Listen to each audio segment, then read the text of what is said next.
오늘 본문 시작 때는 룻기 3장 1절에 보면 이렇게 말씀합니다. 룻의 시어머니 나오미가 그에게 이르되 내 딸아 내가 너를 위하여 안식할 곳을 구하여 너를 복되게 하여야 하지 않겠느냐. 안식할 곳. 여러분, 우리 영혼의 안식처가 필요해요. 이 땅에서는 그것이 교회여야 되고요. 아멘. 네, 주님의 이름이 있는 곳입니다. 우리를 위해서 하나님 보이도록 만들어 놓은 것이 성전이고 교회라는 거죠. 영혼에 또한 안식처가 필요해요. 하나님 우리 아버지셔야 됩니다. 철저한 섬김을 통해서 예수 믿는다라고 하는 것의 증거는 뭐다? 섬김, 곧 사랑의 실천. 아멘. 우리 안식할 곳이 있어야 평안한 겁니다. 안식할 복된 곳, 복되게 해야 되지 않겠느냐. 여러분 안식이 최고의 우리에게 복입니다. 아멘. 우리에게 평안을 베풀어 주신 것이 정말 주님의 은혜입니다. 여러분 물질이 많은데 싸움이 많다. 잠언서에서 말씀한 것처럼 그건 불행하다는 거죠. 그것은. 여러분들에게 평안함이 넘쳐나시길 축원합니다. 이 엘리멜렉이 가족을 다 데리고 모압 지방으로 갔는데 굉장히 풍요로웠다라고 표현해요. 뒤에 보면. 많은 것을 가지고 내려갔어요. 그러나 모압도 그 흉년을 견디지 못하죠. 설상가상으로 엘리멜렉이 죽고요. 나오미에게 두 아들이 있는데 두 아들을 다 그래도 결혼을 시켰어요. 근데 며느리들만 남고 다 죽었습니다. 두 아들이. 젊은 나이에.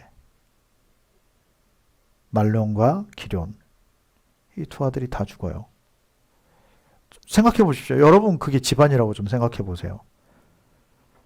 다 여자들만 남은 상황. 이 사면초가의 상황이 되어졌을 때 나오미가 정신을 차리는 겁니다. 누굴 찾아요? 하나님, 여호와 하나님을 찾는 겁니다. 여러분 우리가 그런 상황이 되면 안 돼요. 정말 힘든 상황이 됐어요. 바라볼 곳도 없고 도와줄 사람. 왜? 이방 지역에 가 있기 때문에. 이방 지역에 가면 그들은 이방 신들을 섬기거든요. 그러니까 항상 이 사람은 이방인이 될 수밖에 없는 거예요. 외인이 될 수밖에 없는 거죠. 그때 하나님을 기억해요. 그리고 소문이 그맘때쯤 소문이 들려옵니다. 베들레헴이 풍성하대요. 하나님께서 다시 이스라엘 백성들을 돌보기 시작하셨답니다. 여러분 세상에 우연은 없어요. 하나님은 우연히 행하시는 분이 아닙니다. 이스라엘 백성들이 신앙인들이 뭔가 잘못했을 때 하나님 깨닫기를 원하세요. 그래서 환경을 때로는 어렵게 하신다는 거죠. 하나님 복 주신 하나님, 하나님 사랑의 하나님 이렇게만 생각하면 안 돼요. 여러분 자녀에게 무조건 다 맞춰주면 사랑인가요? 사랑이라고 할 수 없어요. 바로 살 수 있도록 도와야 되는 거죠. 하나님은 하나님이 여호와 하나님을 기억하는 것을 원하시고요. 아멘. 또 섬기면서 사는 것을 기뻐하신다는 거죠. 그래서 깨닫도록 그런 환경을 만드셨어요. 그런데 이제 그맘때 들려온 것이 하나님이 다시 이스라엘 백성들을 회복하고 계시다. 다시 먹을 것이 넘쳐난다는 소문을 듣게 된 거죠. 참 이것이 어쩜 우리 인간의 한계죠. 그러나 여러분 그 어떤 이런 일들조차도 이런 차원조차도 때로는 하나님이 조성하신다는 사실을 깨달아야 돼요. 나오미가 이제 더 이상 볼 곳이 없으니까 자기 나라를 생각하고요. 자기 친족들을 생각하고 믿음의 사람들을 생각하고 믿음의 공동체를 생각하고 하나님을 생각하고 다시금 돌이킨다는 거죠. 돌이키려고 보니까 문제가 두 며느리예요. 야, 여러분 돌이키는 게 어디 쉽겠어요? 뭔가 고향으로 돌아가면 금이 환영할 일이 있어져야 되는데 남편 죽었지, 자식 다 죽었지. 진짜 저주 가운데 저주 아니겠어요? 아무도 없이 혼자 왼손으로 돌아가야 돼. 근데 기껏 있는 며느리 둘도 이방 사람들인 거죠. 모압 지방 사람이에요. 모압의 신을 섬기는 이들이에요. 어떻게 결혼시켰는지 이해가 되죠. 뭐 굳이 베들레헴을 떠났다 해서 뭐 하나님을 꼭 등진 겁니까? 라고 얘기할지 모르겠어요. 그런데 보십시오. 다 외지에서 이방인을 섬기는 자들을 다 며느리로 맞아들인 것만 봐도 하나님을 등진 것이 확실한 모습이라는 거죠. 그래서 나오미가 이제 결심을 하죠. 두 며느리를 떠나보내려고 해요. 그래서 룻기 1장 14절에 보면 그들이 소리를 높여 다시 울더니, 왜 이전에도 나오미가 야 며느리들아 떠나가라. 너희들 갈 곳으로 가라. 너희들 다시 결혼해야 된다. 너희들 미래가 있지 않느냐. 다시 가라. 그들이 다시 소리를 높여 다시 울더니 오르바는 그의 시어머니에게 입 맞추되 룻은 그를 붙쫓았더라. 오르바라고 하는 이 며느리는 눈물 흘리고 안아주고 제 길로 갑니다. 그런데 이 룻은 그 시어머니 나오미를 붙잡아요. 볼 거 없거든요. 볼 것 없습니다. 그리고 그렇게 둘이 사는 게 얼마나 또 뭐 좋아 보이겠어요. 본인의 미래가 막힐 수 있어요. 기존 것을 다 버려야 되고요. 어쩌면 그쪽이 훨씬 더 기회가 많을 수 있지 않겠어요?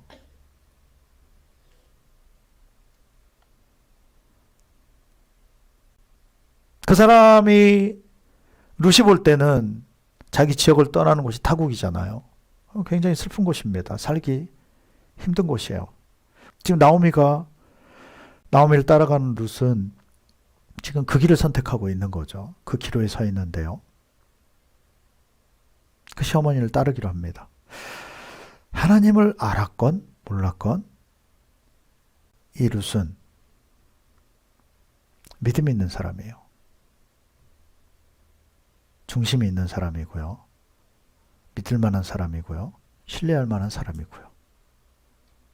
모든 것을 다 포기하고 접고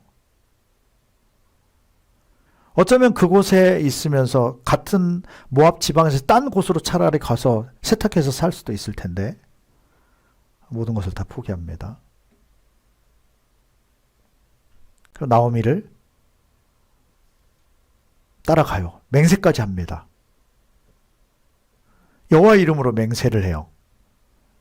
만약 내가 어머니를 버린다라고 한다면, 내가 어머니를 떠난다라고 한다면 여호와께서 내게 벌을 내리시고 더 내리시기를 원합니다.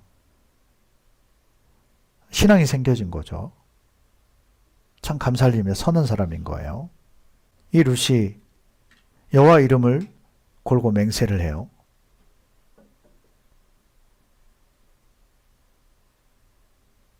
그리고 룻기 1장 18절에서는 이렇게 기록하고 있죠. 룻기 1장 18절입니다. 자, 같이 함께 읽겠습니다. 읽습니다. 나오미가 룻이 자기와 함께 가기로 굳게 결심함을 보고 그에게 말하기를 그치니라. 아멘. 이게 립서비스가 아니구나. 진짜구나. 진심이구나. 앞에서 얘기했죠. 우리 하나님 앞에 무엇을 정해야 된다고요? 마음. 마음이 안 잡혀있고 안 정해져 있으면 항상 이건 흉내예요. 습관적이든지 아니면 다른 목적이든지 그냥 과정으로만 여기고 있다. 너무너무 안타까운 거죠. 여러분, 하나님께 우리 무엇을 드려야 된다? 마음을 드려야 돼요. 아멘.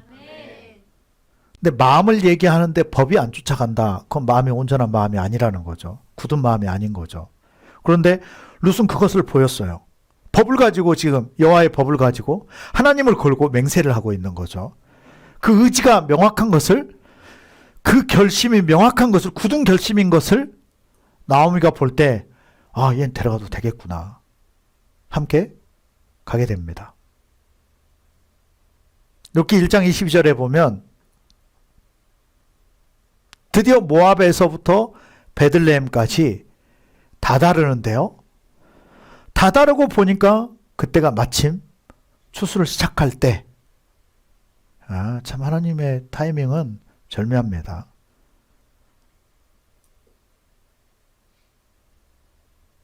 그때에 맞춰서 하나님은 이들을 이주시키신 거죠. 그리고 6기 2장 1절에 보면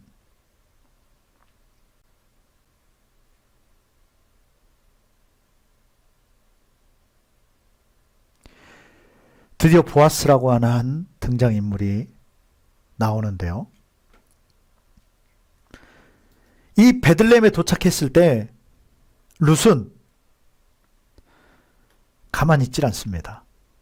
여러분 생각해 보세요. 얼마나 낯설겠어요. 어쩌면 나오미가 먼저 움직여야 될 거예요. 나오미가 길을 먼저 열어줘야 되고 나오미의 도움을 받아야 되는데 이 룻은 그러질 않아요. 나오미를 집에 쉬게 하고요. 길을 나섭니다. 나가서 바구니를 가지고 일을 하러 찾아 나가요. 나오미가 응원해 주죠. 그래, 하나님 인도하실 거다. 여러분, 우리가 마음을 가지고 뭔가를 하기 시작하면 하나님은 움직이기 시작하십니다. 그러나 말만 하고 기도만 하는 사람은 하나님이 역사하지 않으세요. 자, 나오미가 나가죠. 그리고 처음에 어딜 알아서 가겠어요. 일할 곳을 찾아가고 새벽에 일찍 나가서 어느 일할 곳에 합류해서 일을 하다 보니까 그때 당시에는 다 각 집들마다 종들이 있어요, 따로. 근데 여긴 지금 룻은 어디에 소속도 되어져 있지 않은 거죠. 다른 말로 그냥 이방인인 거예요, 그냥. 네. 그 틈바구니에 섞여서 그 종보다도 못한 지금 신분이죠. 그렇게 가서 일거리를 찾아서 다니다 보니까 어느 곳에 가서 일을 하게 됐는데 그곳이 어디냐? 바로 보아스라고 하는 사람의 산업이었어요. 그 종들 사이에 껴 있었던 거죠. 룻기 2장 1절에서는 이 보아스에 대해서 이렇게 표현합니다. 나오미의 남편 엘리멜렉의 친족으로 유력한 자가 있으니 그의 이름은 보아스더라.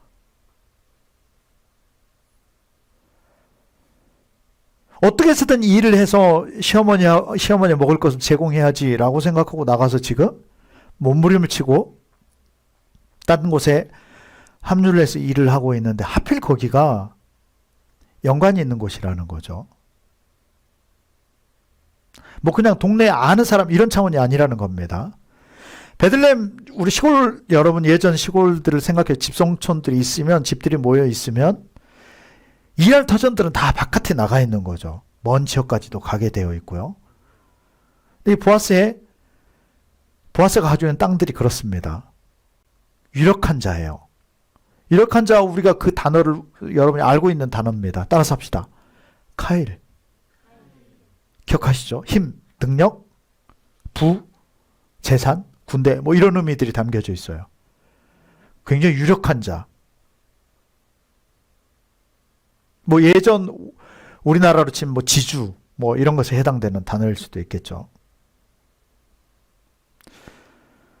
대단한 사람을 만난 겁니다. 그런데 연관이 있어요.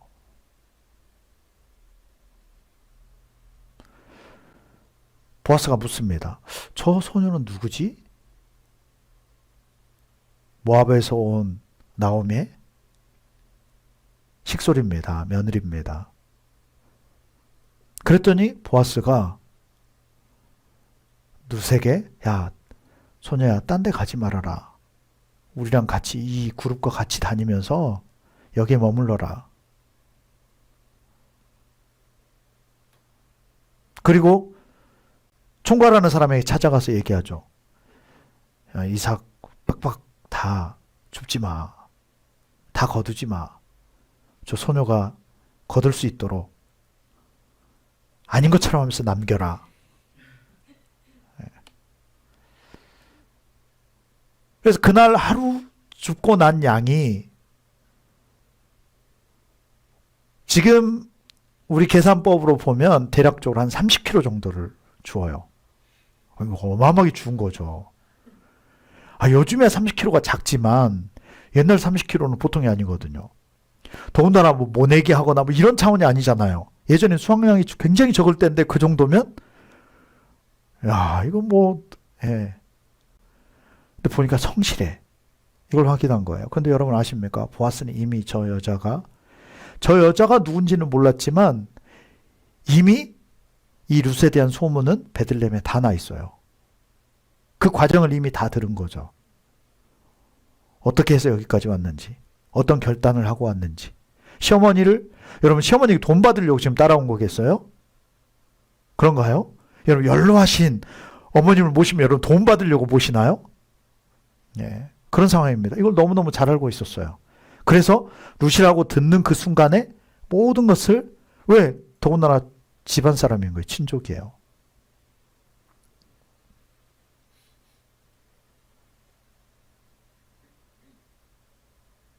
여러분 겉옷을 취한다는 것은요. 세 가지로 나누겠습니다. 첫 번째는 연합의 의미입니다. 여러분 예수님의 옷을 취하시길 축원합니다. 성령으로 옷 입기를 축원합니다. 무슨 의미다? 연합의 의미예요. 그래서 참여한다, 동참한다, 때로 희생한다 이 의미가 담겨져 있는 거죠. 자, 사무엘상 18장 3절 4절 자, 같이 읽겠습니다. 요나단은 다윗을 자기 생명같이 사랑하여 더불어 언약을 맺었으며 요나단이 자기가 입었던 겉옷을 벗어 다윗에게 주었고 자기의 군복과 칼과 활과 띠도 그리하였더라. 아멘.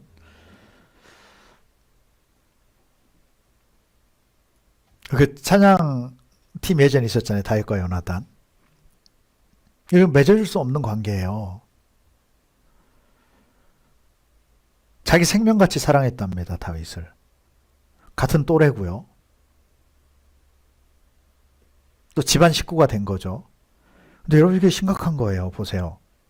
요나단 편에서는 경쟁자가 생긴 겁니다. 자기가 왕권을 물려받았는데 결국은 다윗에게 뺏겼어요. 이걸 요나단이 모를 리가 없었다는 거죠. 근데 요나단은 이 다윗을 자기 생명처럼 사랑했어요. 진짜 순수한 사람인 거죠. 자기가 입었던 겉옷을 다윗에게, 이건 모든 자기 고난을 내준 것과 같아요.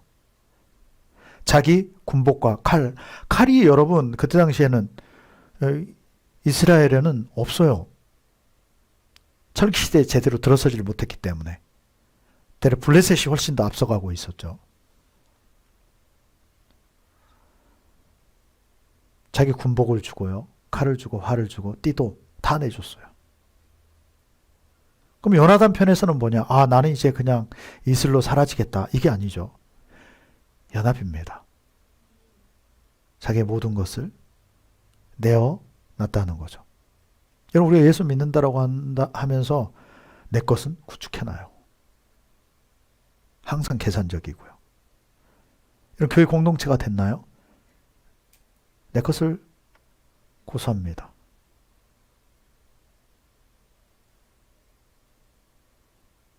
여러분이 하나님 나라의 백성이 됐나요? 예수 믿습니까? 그러나 여전히 연합은 하지 않고 있는 거죠. 왜? 손해보는 것처럼 보이니까. 근데 이 룻은 달랐어요. 진짜 희생한 겁니다. 아, 가면 뭔가 잘 되겠지 이 생각 품고 왔겠어요 지금? 그냥 룻은 시어머니를 잘 모시고 싶은 거예요. 진짜 결혼의 의미를 알았던 거죠. 진짜 연합의 의미를 알았던 거죠. 그런 선한 마음을 품고 있었던 자입니다.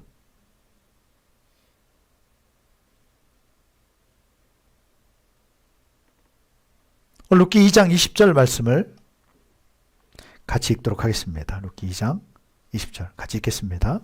나오미가 자기 며느리에게 이르되 그가 여호와로부터 복 받기를 원하노라.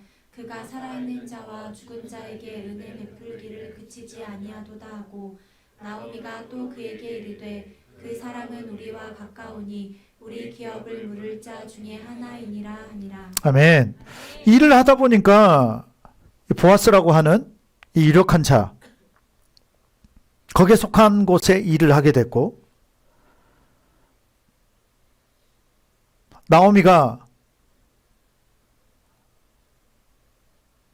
그 보아스에 대해서 설명하는데 우리 기업을 물을 자 중에 하나다라고 얘기를 합니다. 그래서 여러분, 하나님 우연이 있다 없다? 없습니다, 여러분.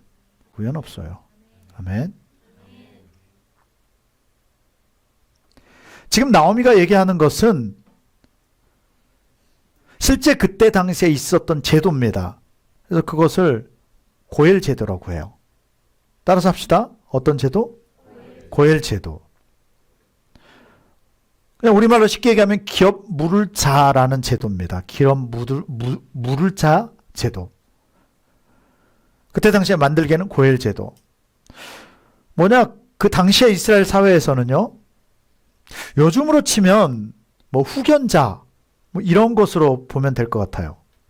그때 당시에 이스라엘 사회에서는 어떤 사람이 위기에 처했을 때요, 특히 가까운 친척이, 가까운 친척, 먼 친척은 상관이 없는 거죠. 가까운 친척이 이를 대신 회복시켜 줘야 될 책임이 있었어요. 계대 결혼도 마찬가지죠. 이러한 책임을 가진 자를 고엘이라고 표현을 했습니다. 근데 그 중에 한 명이 누구다? 보아스예요.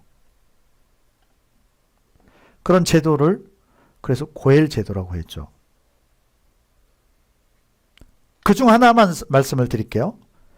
형제가 만약에 자녀가 없이 죽었을 경우에 그 형제의 아내와 결혼하여 자녀를 낳아 후사를 이어야 하는 것. 이게 바로 고엘 제도. 그 무슨 소리냐? 보아스도 그 중에 한 명인데 지금 나오미의 며느리인, 그러니까 나오미의 자식이 다 죽었잖아요. 그 자식의 책임을 져줘야 되는 거죠. 가까운 친척이. 그래서 누굴 그럼 책임져야 된다는 소리예요? 룻을 책임져 줘야 된다는 거예요. 룻을 데리고 결혼해서 살아야 된다는 거죠.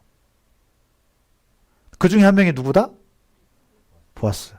여러분, 보아스의 족보. 보아스가 누구의 자식이죠? 누구요? 살몬. 엄마가 누구예요? 라합이에요, 라합. 기생 라합. 네. 라합이 살몬과 결혼했죠. 예수님의 족보입니다. 하나님의 은혜는 참 너무나도 무한정 커서요, 룻이 족보가 제대로 있는 것도 아니고 이스라엘 사람도 아니고 좋은 지파에 속한 것도 아니고 그야말로 이방인, 그것도 과부가 된 상황인데, 라합 때에도 라합을 그 유다 지파 예수님의 족보로 삼으셨는데, 그 다음에 이 보아스 때에도 하나님은 그런 역사를 또다시 일으키고 계시다는 거죠. 여러분 족보 중요치 않아요. 예. 어떻게 살아왔거나 어떤 부모가 있거나 이거 중요치 않습니다. 예수를 그리스도로 찾고 여러분이 형제가 되고 여러분이 믿음으로 나아갈 때, 그분과 연합할 때 그 누구라도 주님은 받아주신다는 거죠. 아멘. 이것이 얼마나 감사합니까? 고엘의 자격은요, 먼저는 혈연적 관계가 형성되어져 있어야 하고, 거기에 또 순서가 정해져 있는 거예요. 가까운 친족일수록 또 우선권이 주어지는 거죠. 그리고 기업을 물을 수 있는 경제적인 능력이 있어야 돼요. 다른 말로 하면 그 가문이 무너졌다라고 하는 것은 집이고 땅이고 다 뺏긴 상황이잖아요. 이걸 다 다시 회복을 시켜줘야 되는 거예요. 그래서 오늘 본문 말씀에 보면 이제 한 해가 거의 이렇게 봄의 추수가 맞춰지고 가을 추수가 맞춰지고 마지막 추수가 되어졌을 때,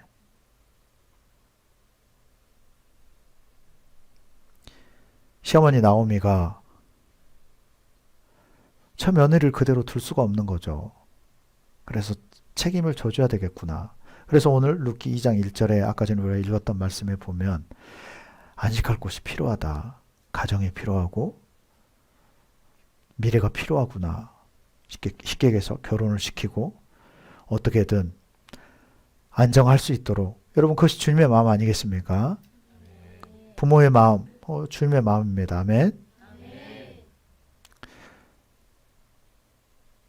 충성되이 감당하고 있는 이 룻에게 방법을 일러줘요. 자, 오늘 이제 마지막 추수하고 축제의 날이다. 목욕을 하고 예쁜 옷을 입고 그리고 술 마실 때에는 축제할 때는 절대 앞에 보이지 말아라. 그리고 이 보아스가 잠들었을 때 발끝에 있는 이불을 들고, 여러분 그 이불이 겉옷이에요. 그 이불이 겉옷입니다. 그들이 가지고 다니는 것은 이불이고 이게 가정인 거예요. 그걸 끝에를 들고 거기에 그 끝자락에 그날 잠이 왔을까 모르겠어요. 근데 새벽녘에 보아스가 잠에서 깨고 보니까 어느 여인이 아래 누워 있는 거죠. 보니까 룻이에요. 그때 룻의 이야기가 그렇죠. 당신이 내 기업을 물을 자입니다. 나오미가 이걸 알려준 거죠. 내 기업을, 나를, 다른 말로 나를 책임질 뿐입니다. 되게 중요한 순간이죠. 마치 에스더가 왕 앞에 나가서 금식을 하고 왕 앞에 나가서 왕이 받아주면 살 것이고 받아주지 않으면 죽는 상황과 같아요. 그래서 내가 죽으면 죽으리라는 믿음이 그래서 필요했던 거죠. 여러분, 어떤 신앙이나 기름 부음은 그런 결단이 없고는 주어지지 않는다는 사실입니다. 아멘. 어설프게 신앙생활 하는데 하나님이 그런 기름을 부어주신다. 그런 일은 없어요. 그런 일 없습니다. 이 룻이 순종해서 그 나옴의 말대로 가서 그대로 순종을 하죠. 그리고 알려준 대로 답변을 해요. 그때 보아스가 받아들입니다. 그리고 그렇게 얘기하죠. 안 드러내요. 해가 뜨기 이전에 보냅니다. 그러나 그 전에 먼저 얘기를 나누죠. 나보다도 먼저 기업 물을 자가 한 명이 더 있다. 그 사람 문제가 해결이 되면 내가 너를 책임지겠다. 그리고 다음 날 이 보아스가 성문에 올라가서 하루 종일 기다려요. 그랬더니 그 한 명 기업 물을 자가 지나가는 거죠. 성문은 재판하는 곳. 그리고 10명의 장로를 불러요. 증인이 필요한 겁니다. 다 그곳에 세우고 대화를 나누는 겁니다. 당신이 나오미의 기업을 물을 자다. 그래서 기업을 물을 거냐? 안 물을 거냐? 처음에 기업을 물겠다고 해요. 다시 상기시켜 주는 거죠. 그럼 기업을 물으면 그걸 보상을 해주면 그 재산이 당신께 되는 게 아니고 누구께 되는 걸까요? 나오미 것이 되는 거예요. 다른 말로 룻의 것이 되는 겁니다. 이게 고엘 제도예요. 그러니까 구제를 해주고 다 자기 거 삼는 게 아니에요. 그 사람에게 다 줘야 되는 겁니다. 이 사람이 생각해 보니까 관계가 없잖아요, 지금. 가까운 친족이라고는 하지만 마음이 없죠. 그래서 많은 재산이 필요해요. 대신 회복을 시켜주려고 하면. 우리도 뭐 그 기업들에 있어서나 회생 절차들 있잖아요. 개인에게 있어서도. 뭐 국가에서 대신 해주는 것과 같이 어느 정도 감당을 해주는 것과 같이 이 고엘 제도는 그런 제도죠. 그랬더니 이 사람 생각하니까 손익을 계산해 보니까 손해죠. 그래서 마다합니다. 보아스에게 밀어요. 보아스는 아싸. 왜? 마음이 룻에게 있으니까. 그리고 증거 삼아서 거기서는 증거는 뭐냐? 신발을 내줘요. 그 신발을 받는 거죠. 인생에 대한 의미가 담겨져 있는 거죠. 우리가 전신갑주를 입을 때도 옷에 대해서 나누고요. 그걸 갑옷으로 표현해서 그렇지. 또 신발에 관한 것이 나오죠. 인생입니다.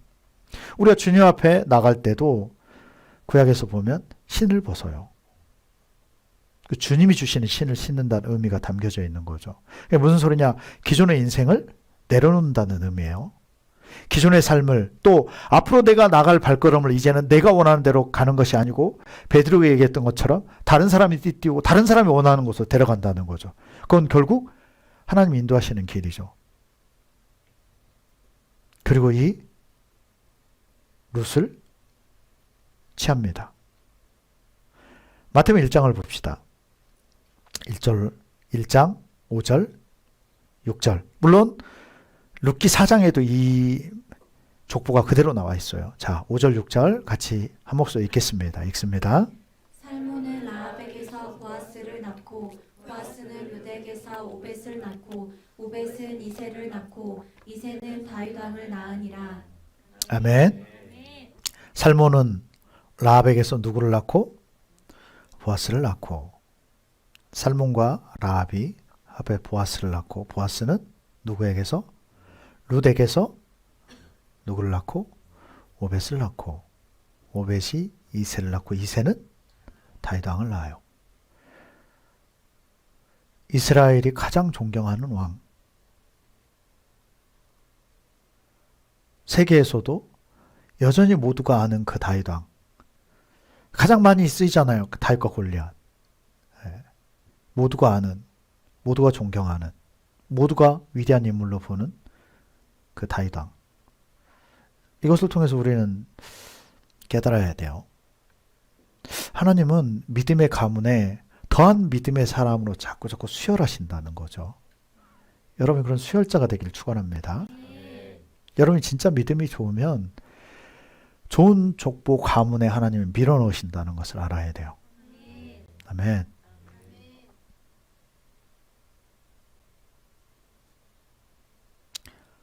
룻에게서 오벳을 낳고 오벳의 룻이 결국 보아스와 결혼해. 이런 보아스는 나이가 좀 있어요. 보아스가 감동하는 건 뭐냐면 야, 니는 젊은데 젊은 사람 찾아가지 않고 유력한 자, 믿음의 사람, 하나님이 인도하는 대로 너희 시어머니가 인도하는 대로 다른 말로 하면 믿음의 가문, 믿음의 법칙대로 찾아온 것에 대해서 감동을 받아요. 그리고 그를 아내로 취하는 거죠. 그리고 자식을 낳았는데 자식 이름을 오벳이라고 짓습니다. 오벳은 이 오베드라고 하는 이 원어의 의미는 아바드라고 하는 것에서 유래됐어요. 다른 말로 섬기다, 예배하다, 섬기는 자, 예배자 이 의미입니다. 이들이 어떤 마음을 품고 살아가고 있고 신앙생활을 하는지가 보여지죠. 자식을 통해서. 예배자, 섬기는 자. 여러분 예배자는 어떤 자다? 섬기는 자예요. 여러분이 참된 예배자가 되기를 원하십니까? 무엇을 해야 돼요? 섬김이요. 섬기는 삶을 살 때 하나님께 참된 예배자고 하나님이 받으시는 영적 예배가 되어지는 겁니다. 아멘. 여러분, 그래서 겉옷을 취한다, 그 기름 부음을 취한다라고 하는데 첫 번째는 바로 동참의 의미, 연합의 의미가 있다는 거예요. 아멘. 여러분 교회와 연합되길 축원합니다. 예수님과 더 깊이 연합되길 축원합니다. 가장 기본 단위가 교회입니다. 아멘. 자, 두 번째 겉옷을 취한다라고 하는 것은요, 사명의 옷입니다. 그 겉옷은, 그 기름 부음은 사명이에요. 그래서 왕상 열왕기상 19장에 보면 그 사건이 있어요. 겉옷을 엘리사에게 던집니다. 엘리사는 그것을 취하기로 정해요. 누가 계획하신 일이죠? 주님이 여호와께서 계획하신 일입니다. 그것을 엘리사는 수용해요. 깨달았다는 거죠. 그 겉옷을 받았을 때, 그 기름 부음을 취했을 때 능력 해서 쫓아가는 게 아니라는 것을 알아야 돼요. 섬김입니다. 섬김을 받는 거예요. 섬김을 하기로 작정한 겁니다. 그래서 여러분, 좀 전에 열왕기상 19장에 보면 21절에서 그렇게 말씀하고 있습니다. 자, 21절, 열왕기상 19장 21절. 자, 같이 읽겠습니다. 읽습니다. 엘리사가 그를 떠나 돌아가서 한 겨릿소를 가져다가 잡고 소의 기구를 불살라 그 고기를 삶아 백성에게 주어 먹게 하고 일어나 엘리야를 따르며 수종 들었더라. 아멘. 한 겨릿소를 가져다가 잡고요. 소의 기구를 불살라. 뒤돌아보지 않겠다는 거죠. 쟁기를 든 자가 뒤를 돌아보는 것이 합당하다? 합당치 않습니다. 예수 믿기로 했고 출발했습니까? 다른 거 보면 안 돼요. 아멘. 합당치가 않습니다. 주님이 보실 때는. 그래서 그 한 겨릿소를 가져다 잡고요. 그 소의 기구를 다 불살라. 그거 놔두면 또 생각나는 거거든요. 한 길, 한 마음, 한 뜻. 그래서 주님을 사랑한다라고 하는 것은 그분보다 더 사랑하는 것이 존재하면 된다, 안 된다? 안 돼요. 그것을 사랑이라고 표현한다는 거죠. 그 고기를 삶아 백성에게 주어 먹게 하고, 어쩌면 그 아빠한테 다 갖다 줄 수 있거든요. 아버지 집안 거잖아요. 또 본인 거였어도. 근데 그것을 잡아서 백성들을 먹여요. 왜 하나님이 엘리사를 선택했는지를 보여주는 장면이죠. 평상시 아무것도 안 하다 갑자기 이게 될까요? 고기 한 점도 누구 나눠준 적이 없는데 먹다 누가 달라면 막 째리고 이런 사람이 갑자기 소 한 겨리를 잡아서 나눌 수 있을까요? 안 됩니다. 나눠요. 그리고 엘리야를 따르며 어떻게 했더라? 수종 들었더라.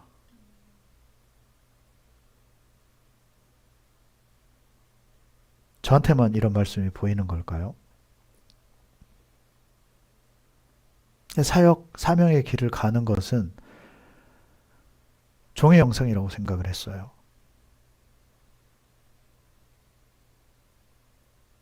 섬김입니다. 우리한테 이 종의 영성이 필요해요. 우리의 색채가 종의 모습으로 드러나야 돼요. 누가 섬기면서 문제가 안 되고 누가 끝까지 섬길 수 있을까? 어떤 사람이요? 종이면 문제가 안 됩니다. 종이 따질 게 어디에 있어요? 예수님 분명히 우리에게 이것도 비유하셨잖아요. 무익한 종의 자세. 하루 종일 밖에서 일하고 집에 왔더니 밥 차리라는 거죠. 그냥 차리기만 하면 되나요? 다 해야 돼요. 쉴 여유가 없어요. 일하면서 가서 밥 차릴 준비하고 애초에 온 거죠. 옛날 엄마들이 그렇게 산 것처럼. 겸상도 못해요. 그 사이에 밥도 못 먹습니다. 기다려야 돼요. 항상 밥 먹는 시간 일정하게 끝나나요? 그렇지 않잖아요. 기다렸다가 그거 다 치우고 진짜 이제 피곤하죠. 그거 다 정리한 다음에 부엌 같은 곳에서 혼자 밥을 먹는 거죠. 다른 종들하고 먹던지. 주인은 거기에 대해 칭찬을 해야 하네요. 왜요? 종이 마땅히 할 일이니까. 이 주인의 입장이 문제가 아니고 종의 입장이죠. 종의 편에서는 그것이 당연하고 마땅한 겁니다. 그 자세를 가질 때 믿음이 주어진다라고 표현해요. 그 믿음의 원액이 뭔지 아십니까? 기름입니다. 지식이 아니고요. 그래서 믿음을 은사라고 표현하는 거예요. 하나님이 부어주시는 것, 하나님이 주시는 선물. 우리에게 믿음을 주신 분이 예수 그리스도. 믿음의 주요 온전케 하신 예수를 바라보라. 여러분 그럴 때 믿음이 주어지고 완성이 되어져 가는 겁니다. 그 종의 자세.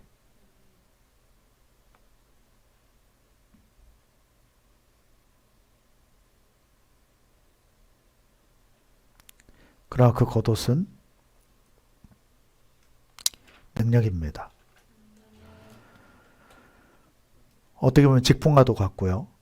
하나님 맡겨주신 사명과도 같아요. 여러분 그런 얘기가 있죠. 일이 사람을 만든다는 얘기가 있어요. 자리가 사람을 만든다는 이야기가 있습니다.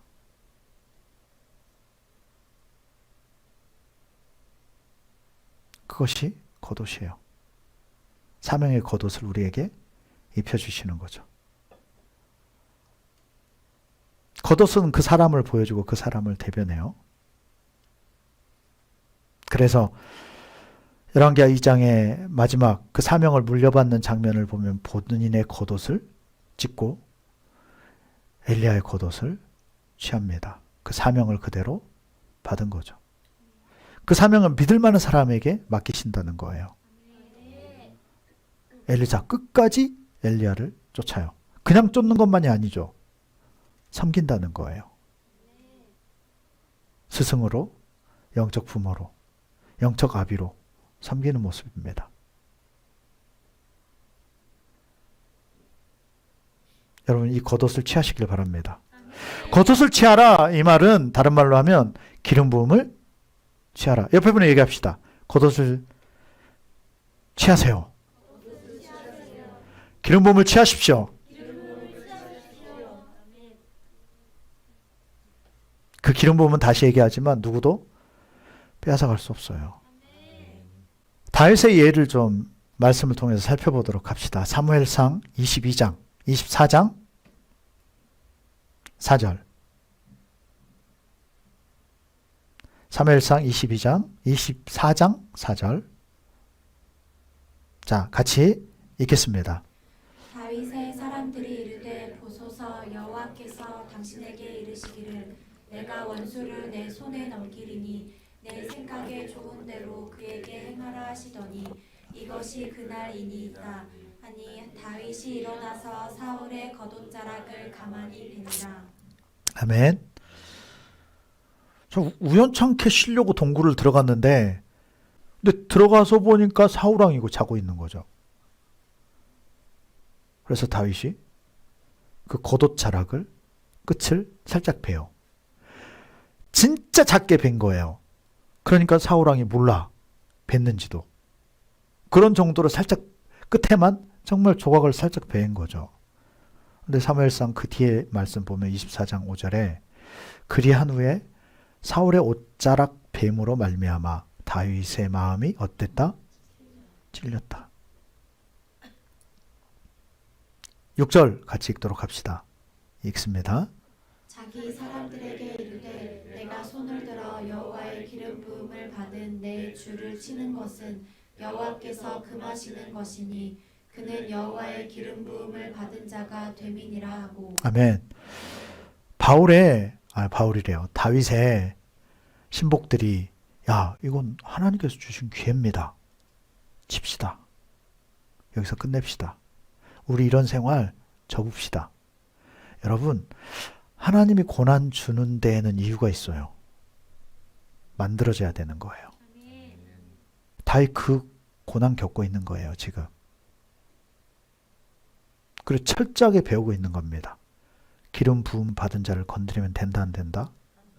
안 된다. 이걸 철저하게 배워요. 그래서 다윗은 기름 부음을 받을 수 있는 자의 조건이 되는 거예요. 왜? 기름 부음을 소중히 여기니까. 기름 부음의 사람을 끝까지 존중하고 존경하기 때문에. 그건 왜냐? 하나님을 존중하고 있는 거예요. 하나님에 대해서 공경을 하고 있는 겁니다. 그 기름 부음을 소중히 여기고 있는 거예요. 아멘. 기름 부음 받은 자에 대해서 우리는 존중해야 돼요. 다윗이 그거 옷자락 자른 것 때문에 조금 자른 것 때문에 마음에 찔려하고 회개해요. 그리고 아브넬에게 그 계곡 건너편에 서서 왕을 지켜야 되는 아브넬에게 군대 장관이죠. 아브넬아 넌 뭐하냐? 네가 왕을 지켜야지. 그리고 거기서 사울에게 용서를 구합니다.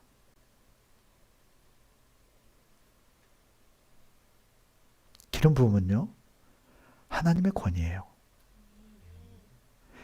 하나님 마음에 맞는 자에게 부어주시는 거고요.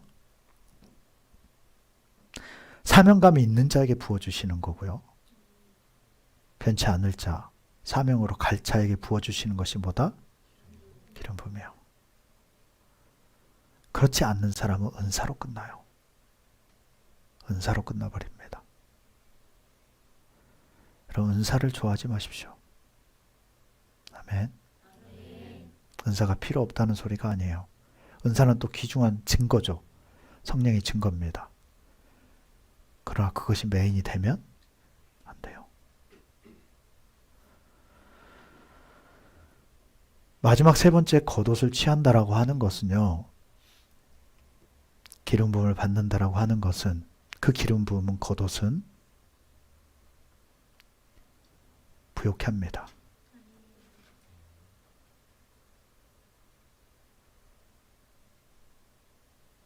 그것은 유업이에요. 기름 부음을 통해서 우리에게 유업을 주시는 겁니다. 아멘. 우리를 선택해 주신다는 거죠.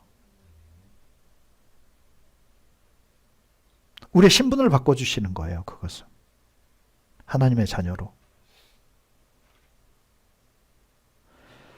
금요기도 때 말씀을 드렸죠. 육신의 부모를 섬기는 것에 대해서 말씀을 드렸어요. 그것을 통해서 주시는 복이 있습니다. 그것은요, 따라서 합시다. 평범한 복이다. 다시요. 어떤 복이라고요? 평범한 거예요. 그렇게 주시는 것은. 출애굽기 20장에 보면 십계명이 있죠. 그게 부모를 공경할 것에 관해서 말씀해요. 근데 거기에서는 장수한다라고만 표현해요. 잘 되는 것에 대해서는 말씀하지 않습니다. 자, 부모를 잘 섬기는데 왜 장수할까요? 부모를 잘 섬기는데 왜 장수할까요? 이거 아는 사람이 있는데 내가 얘기해 줬는데. 왜 부모를 잘 섬기는데 장수할까요?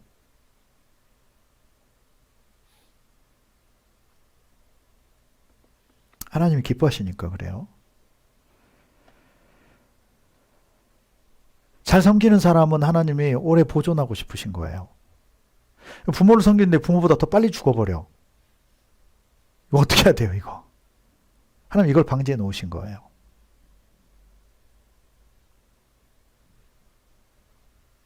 계속 섬길 수 있도록. 섬기기 때문에 계속 섬기도록. 아프면 내가 막 죽을 뻔 걸려서 섬길 수 있겠어요, 제대로?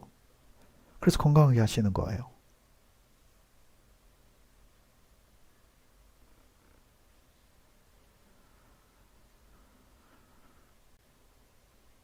에베소 6장에서는 바울이 거기에 한 가지 더 추가해서 말씀하죠. 자, 에베소 6장 1절로 3절 봅시다. 자, 읽겠습니다. 자녀들아, 주 안에서 너희 부모에게 순종하라. 이것이 옳으니라. 내 아버지와 어머니를 공경하라. 이것은 약속이 있는 첫 계명이니 이로써 내가 잘되고 땅에서 장수하리라. 아멘. 자녀들아, 주 안에서 너희 부모에게 순종하라. 여러분, 부모를 공경하시기 바랍니다. 이것이 옳다. 내 아버지와 어머니를 공경하라. 이것이 약속인 첫 계명이다. 여러분, 하나님의 계명을 즐거워하면서 지키시길 축원합니다. 그러나 자, 이로써 내가 잘 되고 땅에서 어떻게 된다? 장수하다. 잘 된다. 여러분, 이 의미가 평안하다는 의미예요. 잘 됩니다. 재정에 있어서도. 그러나 여러분, 그것이 어마어마한 부유함을 얘기하고 있는 건 아니에요. 왜 하나님이 잘 되게 할까요? 왜 재정적 부유함도 줄까요? 재정도 왜 주시겠습니까? 섬겨야 되니까. 계속해서. 그리고 심고 있으니까. 다시 걷어지고 순환이 되고 있는 거죠. 그러나 그것이 기름 부음처럼 아주 폭발적으로 부어지는 복은 아니라는 것을 알아야 돼요. 살만하게 해주시는 거죠. 계속해서. 그러나 왜냐? 이 땅의 법칙이죠, 그것이.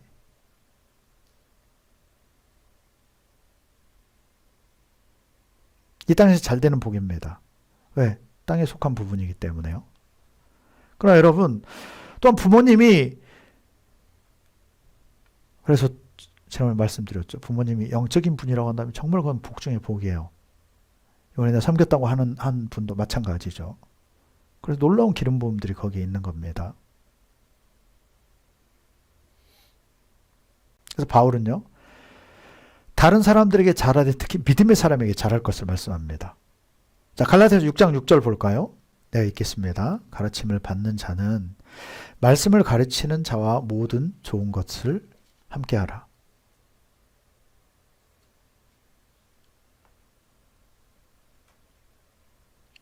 가르침을 받는 자는 말씀을 가르치는 자와 모든 좋은 것을 함께하라. 연합이죠. 연합할 것을 얘기하고요. 가치 있는 것을 나눌 것을 얘기하고요. 감동을 줄 것을 얘기하는 거죠.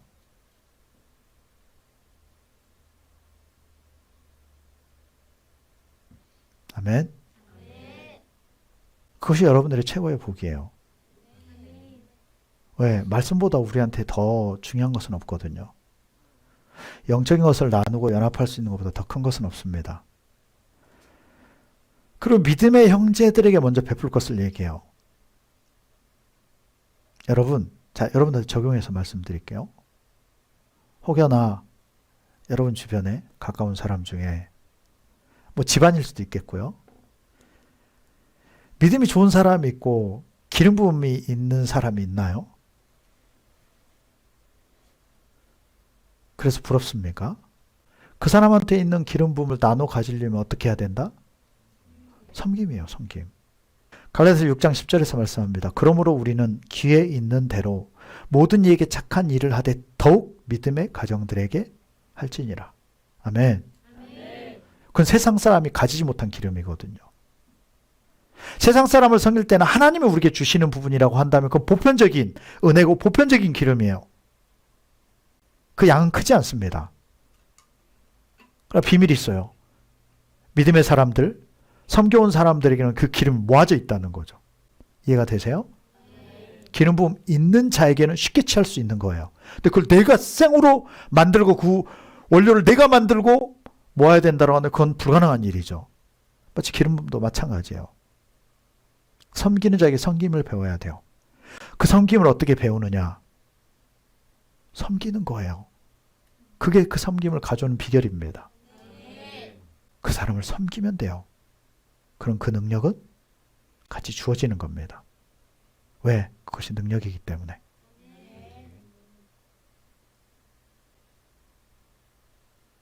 부모를 섬깁니까? 부모를 섬겨야죠. 아셔야 돼요. 그것이 영적 섬김을 위한 기본이고 바탕이에요. 부모를 섬기면서 그것으로 크게 잘되고 크게 장수하겠다. 이건 욕심입니다. 그건 1단계예요. 1차적인 부분입니다. 그럼 바탕과도 같아요. 원료와도 같은 거죠. 그것은. 할 수만 있거든 여러분 영적 유업을 물려받길 축원합니다. 영적인 것을요. 물질과 분리하는 것은 지혜롭지 못해요. 그것을 영지주의라고 표현해요. 아, 영적인 것, 영적인 것. 영적인 것은 여러분 모든 것이 포함되어 있다는 것을 알아야 돼요. 아멘. 요한 3서 1장 2절 말씀입니다. 사랑하는 자야 내 영혼이 잘됨과 같이 영혼이 잘되면 무엇도 잘된다? 범사가 잘된다. 강건해지고요.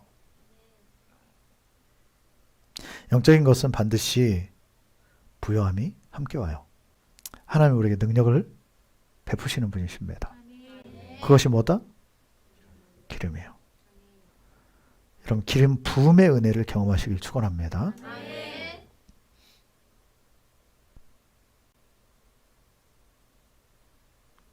기름은요. 성경에 나오는 기름. 이것은 이 땅 기준으로 보면 원액과도 같아요. 아멘. 이해되실까요? 얼마든지 희석해서 쓸 수 있는 어마어마한 분량을 만들어낼 수 있는 원액과도 같습니다. 다른 말로 하면 이 땅에서 얻는 것과는 차원이 달라요. 그것이 이 땅에서 풀어지면 그것을 우리는 그렇게 얘기합니다. 따라서 합시다. 기적이다. 이 땅의 차원을 넘어서는 걸 우리는 기적이라고 표현하잖아요. 그 기름이 바로 무엇이다? 기적이에요. 그래서 이 기름 부음은 기적을 불러와요. 모든 것을 풀어줄 수 있습니다. 이사야서 45장 지난번에 나눴던 말씀이죠. 고레스 왕에게 하나님께서 기름을 부으셨어요. 앞에 말씀 제외하고요. 뭐 국가를 계속 쳐서 이기는 거 넘어가고요. 3절에 보면 뭐라고 나와 있느냐. 내게 흑암 중에 보아와 은밀한 곳에 숨은 재물을 주어 내 이름을 부르는 자가 나 여호와 이스라엘의 하나님인 줄을 내가 알게 하리라. 그래서 그 한 나라를 제국으로 삼으신 것이요. 페르시아 제국. 하나님께 기름을 부으셔서. 수많은 재정들이. 여러분 다윗 왕도 그렇고 왕으로 세운 이들을 보십시오. 예수님의 족보에 들어간 이들을 보세요.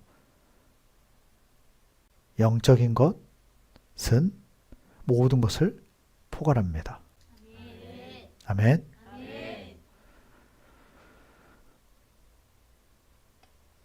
자, 한 군데 말씀을 봅시다. 마태복음 10장입니다. 40절에서부터 41절. 자, 40절, 41절. 자, 함께 읽습니다. 너희를 영접하는 자는 나를 영접하는 것이요 나를 영접하는 자는 나를 보내신 이를 영접하는 것이니 선지자의 이름으로 선지자를 영접하는 자는 선지자의 상을 받을 것이요 의인의 이름으로 의인을 영접하는 자는 의인의 상을 받을 것이요. 아멘. 너희를 영접하는 자는 나를 영접하는 것이요 나를 영접하는 자는 나를 보내신 이를 영접하는 것이니라. 그래서 제자들이 하신 얘기죠. 너희를 영접하냐? 그럼 예수인 나를 영접하는 거다. 그럼 예수인 나를 영접하면 하나님을 영접하는 거다. 예수 믿는 자, 예수님의 제자를 영접할 때 결국은 누굴 영접하는 거다? 예수님과 하나님에 대해서 받아들이는 거다. 여러분 지금 이 원리를 어떤 믿음, 영적 원리로 여러분들이 지금 받아들여야 돼요. 믿음의 사람, 영적 권위의 사람을 영접하는 것이 무엇을 영접하는 것인지에 대한 것이 빨리 깨달아져야 되겠죠. 자, 그걸 또 구체적으로 얘기합니다. 선지자의 이름으로 선지자를 영접하는 자는 무엇을 받는다? 선지자의 상을 받는다. 무슨 얘기죠? 선지자의 이름으로 선지자를 영접하는 자는 무엇을 받는다? 선지자의 상을 받는다. 그러니까 여러분이 선지자가 아닌데 뭐 그 얘기죠. 지금 일반 사람에게 하는 이야기예요. 우리가 선지자가 아니다. 그런데 선지자의 이름으로 선지자를 영접하면 어떤 상을 받는다? 선지자의 상을 받는다. 자, 보세요. 이게 이 얘기입니다. 선지자 이름으로 선지자를 영접한다. 이건 무슨 소리냐면 선지자를 선지자로 대우하면 선지자를 선지자로 생각하고 인정하면 선지자를 선지자답게 대우하고 인정을 하면 이해가 되세요? 무슨 상을 받는다? 선지자의 상을 받는다. 선지자의 상을 같이 받아요. 그러니까 같이 인정을 받고 있다는 거죠. 그 구체적인 게 바로 기름 부음이에요. 의인을 영접하면 의인의 상을 받습니다. 그 능력이 임한다는 거죠. 그것은. 자, 그래서 이제 하나로 적용합시다. 자, 여러분들의 섬김의 대상을 보십시오. 우리가 첫 번째 섬길 대상이 뭐냐면 부모입니다. 자, 두 번째 그럼 섬김의 대상은 누구인가? 누구겠어요? 아니, 자녀예요, 자녀. 자, 이것이 한 또 단계이기도 합니다. 잘 적용하세요, 여러분. 점검해 보시기 바랍니다. 첫 번째가 누구다? 부모예요. 두 번째 다시 자녀. 세 번째 누굴까요?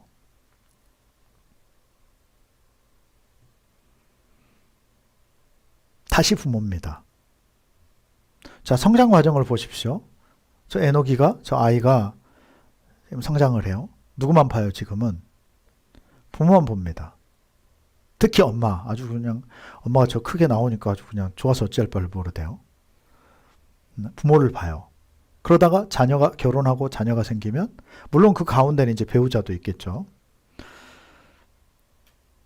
자녀가 생기면 자녀에게 쏠려요. 근데 하나님은 여기에 국한되는 것을 원치 않아요. 하나님의 법칙은 계속 부모에 대한 것을 유지하길 원합니다. 부모가 더 우선이라는 거죠. 근데 우리 사람은 그렇지 않습니다. 다시 부모에게로 돌아가요. 하나님이 원하시는 법칙이라는 거예요. 자, 그 다음 단계가 무엇이냐? 가정이에요. 가정 다음은 어딜까요? 이웃입니다. 점점 확대해 가고 있는 거죠. 여러분 지금 크기를 얘기하고 있는 거예요. 자, 이웃입니다. 이웃 다음은 어딜까요? 사회예요. 사회 다음은 도시, 국가. 자, 여기까지는 이제 한 맥락으로 와요. 자, 여기에서 이제 큰 단계로 넘어가게 되는데 그 다음 단계가 뭐냐? 믿음의 형제. 다른 말로 영적 단계로 이제 넘어가는 거죠. 그 다음 영적 대상들. 그 다음은 영적 어미와 아비. 그리고 하나님 나라와 하나님.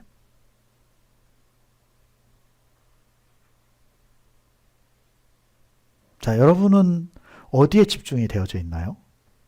자, 여러분은 어디에 속해 있나요? 부모, 자식, 또다시 부모, 가정, 이웃, 사회, 도시, 국가. 이제 차원을 달리해서 믿음의 형제, 바울이 얘기했던 것처럼 영적 대상. 예수님도 똑같이 얘기하셨죠. 너희들에게 한 것이 곧 나에게 한 것이다. 믿음의 대상이죠. 자, 영적 어미 아비, 하나님 나라와 하나님. 여러분 어디에 더 많은 섬김을 두고 있나요? 어느 게 여러분들한테 더 중요하고 어디에 더 힘을 많이 쓰고 있을까요? 네, 여러분 이 순서가요. 중요한 것이 이거예요.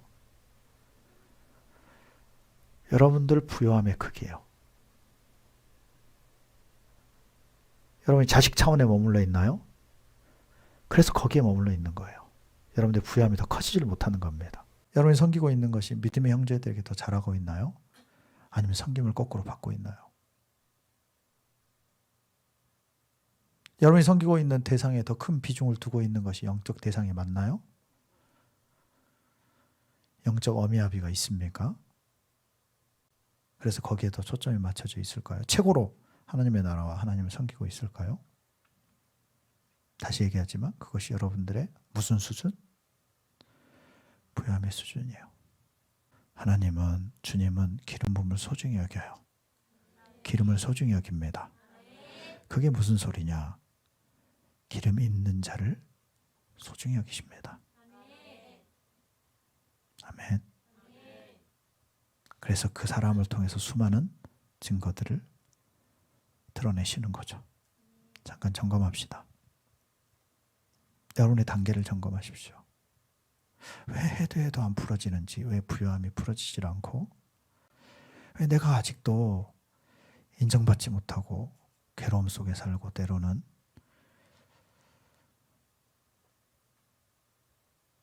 섬기지 못하고 사는지, 악순환이죠. 계속해서 왜 섬기지 못하고 사는지.